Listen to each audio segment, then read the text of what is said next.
Hi guys, it's good to see ya.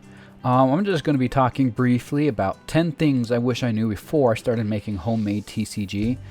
While I discuss this, I'm just going to let a little slideshow of my cards run in the background as we talk. I've got this little list. I'm going to put the little list down in the description below so you can see it quickly, but I'm also going to discuss it. And point number 1, it's okay to fail. And this revolves around the theory of prototyping. When you're making a homemade TCG, lots of times you feel like you have to do the best thing right up front, and so you spend a lot of time planning and then you try to make it just the right thing right up front. And I think when it comes to homemade TCG, that is the wrong way to do it. In fact, I think it holds you back. You can look up the theory of prototyping. In fact, I would look up the spaghetti, I think it's called spaghetti test. The idea is that prototyping is just throwing something out there and watching it either succeed or fail, and learning by surprises, seeing what it will do, and then making it even better, improving upon it. As far as the theory of prototyping and the study about spaghetti if I can even talk, what happened is they did a study where they had grown, educated adults try to build a spaghetti tower to see who could get the tallest one. And then later they did the same study with kindergartners, or at least young children, and they discovered that the children actually built better, taller towers the fastest, so the children actually won. And the reason is because kids didn't take the time to plan it. They just hurry and built something and watched it break and fall, and then built another one, and then built another one, and built another one, and they were able to build a big tall one really fast because of that. But the adults spent all this time planning and trying to get things ready, and when they finally put it together, there was a surprise. It was something that they didn't expect, and because they hadn't actually tried it, it's something they didn't foresee that was going to happen, that they would have if they would just put it together and watch it fail, learn from it, and then build it again. And so when you're making a homemade TCG, don't worry about trying to make it the best thing right away. I mean, mine wasn't. I wish I had images of the first things I started with and how terrible they were. But the thing is, I didn't quite prototype like I ought to have, and I think my cards actually would have developed faster. I would have gotten to the point where I am now a lot faster if I would have prototyped. So it's okay to fail, guys, and that's something I wish I would have known. Which kind of goes into point 2, don't be professional right away, and you don't need to be. You learn from your mistakes, and you learn over time, and it gets better and better. The best thing is to just jump into it and make some bad looking cards and then move on from that. Each one you make will be better and better, and you'll eventually develop your right format and your right art style until you get it where you want.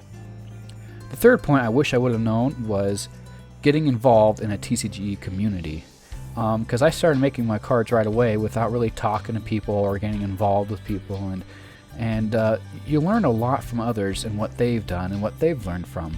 And sort of this camaraderie kind of exists when you're part of a TCG community and you're working together, and when you're not being selfish, only thinking about your own card game, but actually enjoying other people's cards as well. When I started doing that and not trying to think just about myself, but enjoying other people's cards and trying to play their games, it got a lot more fun. And I did that by, one, on YouTube, going around and watching other people's videos and communicating with them and enjoying that, and also joining a TCG community Discord, and that became a lot of fun. So that's one thing absolutely to try, and I wish I would have done that right off the bat. Number 4, I wish I had known you don't need to develop the final rules right away. Play the game and develop as you play, because I tried to come up with the rules just in my mind and then play, and those rules didn't work quite right.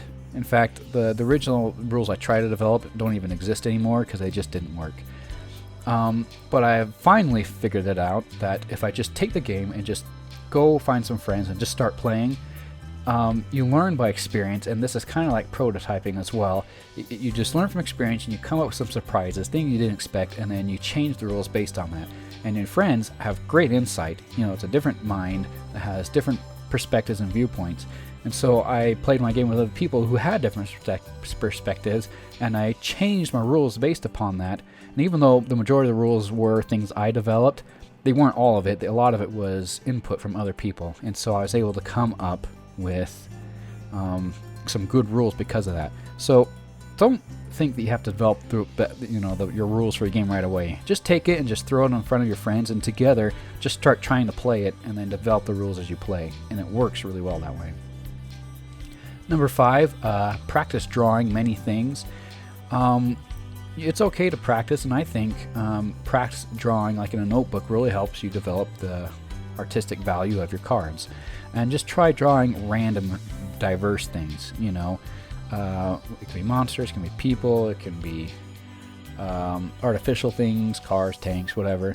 And as you keep practicing those, you'll kind of develop a style, and you'll develop muscle memory of the things you draw. And so when you go to draw your cards, it just kind of comes out naturally.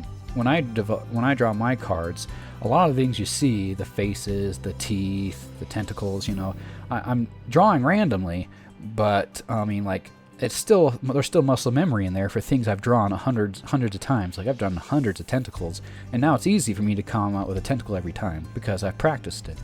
So definitely try to practice many things, and try being diverse in the different things you draw so you can get better at them. Number 6, I wish I would have known that you don't have to spend a lot of money. When you start a TCG, sometimes you think you have to have all the best art supplies and have to get all the best deck protector sleeves for your cards and everything like that. You don't need that, especially when you're starting out. That's probably the worst thing you can do because you haven't developed your game yet. You know, just buy cheap paper, buy cheap colored pencils, and get going. And you'll start developing your cards. And once you get it to the point where you know you have it where you want it, then you can, you know, invest a little bit more money into, you know, better supplies and deck protector sleeve and things like that. Number 7, I wish I would have known this. Watching yourself draw in a time lapse helps you improve. And this, unfortunately, I did not figure out for a long time, almost 2 years after I started my game. Because I used to do, you know, my drawing tutorials just in regular speed, which in a lot of ways is better than time lapse because you can take time to explain things. In a time lapse, you're not talking as much and things happen faster. But in a time lapse, you're watching things happen quickly so you can see those things at a faster pace and see how you're drawing things. And just watching yourself draw, you get to see what you do well and where you make mistakes, and it just helps you improve. So my suggestion to others, and what I do now, is make videos of you drawing a time lapse and then watch yourself and see how you do, and you can actually learn from that. Number 8, learn from others' TCG games. Don't copy, but you can improve based on their content. Again, this comes from not being parasitic and not just being selfish. I found a lot of success on YouTube comes from, again, not being selfish and just thinking about you, yourself, your own game, and your own channel. You know, and it's more fun anyways when you look at other people's games, and if you get a chance to know them, you start to find yourself really enjoying them and engaging with them. And I find that to be a lot of fun, especially on YouTube, is trying not to be just about me and being selfish. I love engaging with other people and looking at their games and seeing what they're doing, and I like seeing too all the successes they have and a lot of the creative ideas they have. Now again, I don't copy them, but I do learn from them, and my own content base increases based upon their content. Number 9, it's okay to make more than one TCG. Of course, I have just my one main TCG, but sometimes I'll try to just develop another one. I haven't really succeeded on this yet, and I think this is one area where I need to improve. I think I would really benefit if I would start another TCG. And I kind of have already, you know, just for learning purposes, but I haven't really gotten involved in it. I'm not saying that you have to do this, but by doing this, it opens up your mind and broadens your perspective and allows you to think outside the box, because it brings on a whole new set of rules and everything as you try to develop a new TCG. And I think it actually makes it so you can go back to your original one and even improve upon that one. So, you know, it's okay to, you know, try to start a second TCG, even if it means starting a second TCG and only doing that one because it's better than your first one. You know, it's like prototyping again. You learn from your failures and from your previous experience, and now your second one's even better than the first. This is the last point, and I think this is probably the most important point, and I bring this up all the time because it's so sad. I see a lot of people get frustrated when they're making the TCG game or when they're on YouTube. The worst thing is to give up. It's okay to take breaks, but never give up. Some people will start their TCG and they won't get successful right away, which is normal. Mine didn't either. For 2 years, I think within the first 6 months I gained about 200 subscribers, and then for 2 years I gained only like 30 subscribers in those 2 years. But I didn't give up, and I didn't quit. I kept going, and then suddenly, 2 years, you know, a little while later, it started gaining a little bit more popularity, and then within a year I was over 1,000 subscribers. and I made my game that I'm selling on the Game Crafter, and now it's getting sales every now and then, so people are buying it. And it wasn't like that at first. Here and there I did take breaks, you know, just kind of refresh myself, but I never deleted my YouTube channel or my videos. I never gave up, and it's paid off. And it continues to do so, especially with all my channels.